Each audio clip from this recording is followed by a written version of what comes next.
One of Russia's largest fertilizer factories in the town of Kirov still produces much-needed fertilizers. It is one of several similar factories across the country owned by Russia's Uralchem, one of the world's largest fertilizer producers and exporters.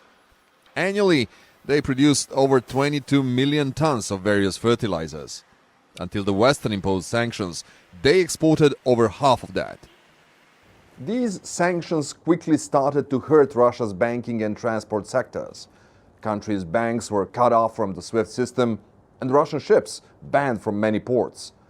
Although the sanctions did not directly targeting the fertilizer and wheat exports, they certainly affected them dearly. Problems with international payments and shipments forced Uralchem to cut production by over 1/3. The world fertilizer market reacted with a dramatic increase in prices which hurt the poorest countries the worst. Because African countries simply don't have funds, don't have money to buy fertilizers.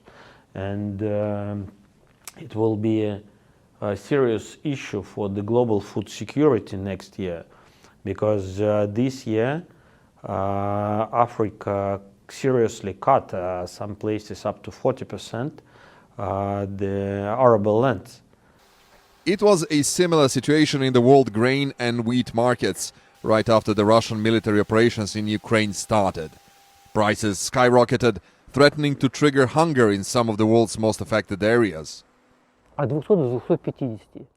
Russian wheat export prices were between $200 and $250 per ton. Now they're around $310, $315. But in March, prices were as high as $500.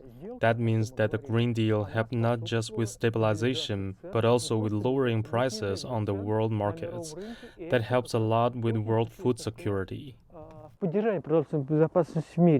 Experts say Russian wheat is considered premium quality, but due to the sanctions, it is sold on the world market at a 20% discount. Russia also offered grain and fertilizers for free to the countries that cannot afford them now.